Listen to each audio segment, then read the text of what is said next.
Happy New Year, everyone. Wake up. We're here. We're live. We are kicking off 2021 with you, and we're getting you set for Week 17. Big guests on today's show.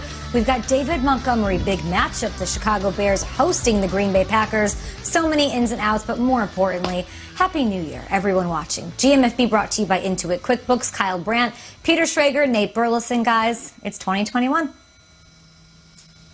It's 2021. 2021. We made it. And we just looked it up. This is according to the Chinese horoscope, this is the year of the ox. Peter, what was 2020? Do you remember? Yes. The year of the rat, and I'm happy to put it behind me. Yeah. Let's go ox. The year of the rat? Well, we should have known, of course. Okay, high expectations for 2021, high expectations for Week 17. Let's bring in Ian Rappaport and talk about that Bears game. It's an NFC North battle that has lots of ins and outs. Packers trying to clinch the #1 seed. The Bears trying to get into the playoffs and secure a spot. The offense for Green Bay took a big hit, though, yesterday. Ian, Happy New Year. What's the latest? Happy New Year. 2020 sent us out the way it really has been treating us the entire year, especially for Packers fans, the Packers organization. David Bakhtiari, the all-pro, multi-year Pro Bowl left tackle, the highest paid left tackle in football and one of the best players on the Packers, regardless of position, suffered a season-ending knee injury in practice. From my understanding, really just doing a regular drill. He went down with an injury that at the time sounded like it looked pretty serious, and the fear is that it is a torn ACL, which would, of course, knock Bakhtiari out for the end of the regular season through the playoffs and make a tight timetable for him to be ready for 2021. This is a player who signed a 4-year, $105.5 million contract extension, the blindside protector for Aaron Rodgers. You cannot overstate how important David Bakhtiari is for this offensive line and for this Packers offense in general. They do have some options to replace him: Billy Turner, Elgton Jenkins, Rick Wagner. No one will replace Bakhtiari just the way he is on the field, the overall talent level and the leadership.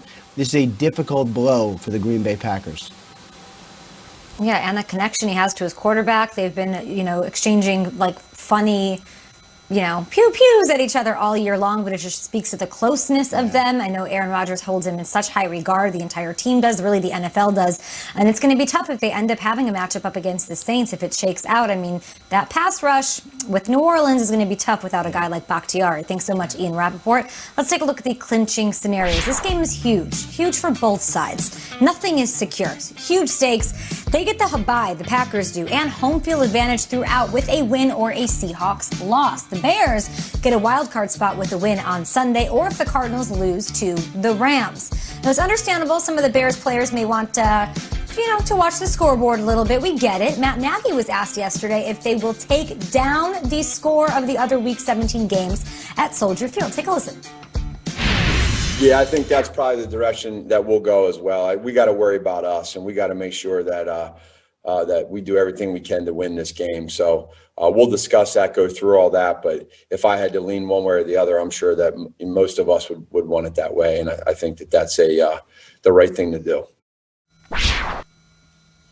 They've got to worry about them. We've got to worry about everybody right here on Good Morning Football. For this game, Packers-Bears, Kyle, what are you going to be focused on? Well, first and foremost, the David Bakhtiari injury is infuriating and devastating, and just I'm so upset about it right at this juncture of the season, especially. If you look at all of the teams going to the playoffs, take away the quarterbacks, outside of the quarterbacks, there's a small handful of guys that are more integral, better players to their team than David Bakhtiari, and it's guys like Kelsey and Kamara. Like, it is that big of a loss. Just terrible injury luck. And on that note, I'm looking this weekend at Khalil Mack. I'm looking at Mack versus Bakhtiari because you know what? Number 69 for the Packers is awesome against Mack. What you're going to notice about this, notice how it's just him over there. There's no guard, there's no tight end, there's no chip block from the running back. It is Bakhtiari one-on-one with Khalil Mack, which is an almost unheard of thing in this league. You don't see it. This is back to that same Week 1 2019 game we keep going. And Bakhtiari mastered him. He had an incredible run game, passing game. Mack has not had a sack of Aaron Rodgers the last 3 times against him, and now he's out. Listen, the Bakhtiari injury is about this weekend. It is about the Saints, like Kay mentioned. Let's not forget what the Tampa Bay Buccaneers pass rush did to Rodgers with Bakhtiari. It is a massive injury, but for this weekend, with all the implications in Bears-Packers, watch 52 for the Bears, because if he is going up against some well-intended, good-spirited backup, they better bring 2 or 3 guys over there, because Bakhtiari gone. Huge injury as soon as this weekend. Mac might have a game. Yeah, Kyle, Ian said it, you said it. You can't overstate enough how important this player is. And here's the deal. When he was out earlier this season, they did go 2-1, and Billy Turner, who's not a left tackle, played left tackle and did really well. And Rick Wagner stepped in, and then John Runyon's son came in and played at guard, and he was solid. So they do have some experience without Bakhtiari, but let's look now long term here. Say that Khalil Mack does go nuts. Say that the Bears do beat the Packers, and then Seattle takes care of business against San Francisco, which you would expect them to do. The Seahawks could be the #1 seed, and now Rodgers, the second round of the playoffs, has to travel to some, or I'm sorry, the third round place has to travel to some place, whether it be Seattle or elsewhere, and it's suddenly a whole different deal. Packers need this game. And I know we're going to talk Bears, and we've talked Bears a lot this week. Packers need this game. When I was watching that game Sunday night against the Titans in the snow, and A.J. Dillon running so hard, and suddenly Aaron Jones, this is what the Packers want in January. Home field, big game, covered in snow, beat us in this building. Fans are not. The weather matters. The style of play matters. Packers just lost to what Kyle said, and I agree. Outside of Rodgers, maybe their most valuable player in Bakhtiari. I still think their most valuable asset is Lambeau. And I know that Kaepernick went in there and won a game a couple of years ago in the playoffs, and Eli's done it a couple times in the playoffs, and Michael Vick's done it in the playoffs. Don't get the mystique of Lambeau wrong, and especially if it's a Drew Brees, who is so good at home himself, or Russell Wilson, who's so good in Seattle. It's a different deal traveling to Lambeau. I don't think the Packers can take the foot off the pedal. I think they need this game, and I think for that team, after suffering this injury news, there is nothing they would like more than a bye next week to regroup, reset, and realize that the playoff comes through Lambeau Field. Because guess what? It might not just be Brees or Russell Wilson. It might be Tom Brady also. Home field is huge. Packers, they need this one as much as the Bears. Mm-hmm. Yeah, I hear you on that, Shregs. I hear you, KB. The Packers do need this. You know who else needs it? The Bears need this. And more specifically, Mitchell Trubisky needs this. I said last week that Mitchell Trubisky has bought himself more time like a kid at the arcade with a pocket full of quarters. Well, you know what? You better hit all the buttons. Just mash it. Hit every move on the move list, because this is your life. You are going to be able to recreate the narrative of what we thought about you. You know, over the last few games, we all of a sudden have thought to ourselves, okay, maybe Mitchell Trubisky isn't going anywhere. He's playing so well that why would they hit the reset button somewhere else? And if they're going to look at a quarterback next season, why not bring back Mitchell, who knows the system better than anybody? But what if he doesn't play well?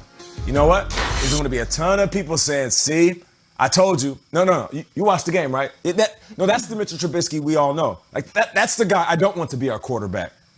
Don't let that happen. Mitchell Trubisky, go ahead and have yourself a day. You have been balling out. So if you step up and have a great game in a moment that matters, you can quiet all of the questions, whether you're going to be the quarterback next season, whether you're capable of being a franchise face, whether you can win a clutch game. So my eyes are going to be on Mitchell Trubisky, because right now, I don't believe there's a quarterback in the league that needs this Week 17 game more than he does. Yeah. Yeah, really quickly, Kyle, I would love to hear your thoughts as a lifelong Bears fan who's been through these. And Kay, you can chime in as well as a Chicago resident. Kyle, a loss this weekend for the Bears, just how crushing is that for the Bears fan base? Well, you know what comes to mind, Peter, is Matt Nagy is so positive all the time. He's unrelentlessly positive. Try to spin as Matt Nagy that you lose this weekend. Let's say you lose 31-13, and you still get in the playoffs because the Cardinals lose. Now you're going to go into the playoffs. You're going to back in after getting your butts kicked by your arch rival on your home field at 8-8, so you can play the Saints, who you've also struggled against. Try to sell that to the locker room. That is a tough sell. They got to win. They got to win this game. And I agree with you. Mitch Trubisky has started a playoff game, a home playoff game. I think this is a bigger game than that because of the opponent and because of the stakes. That one against the Eagles and Nick Foles with the double doink, sure. I think this is the biggest Bears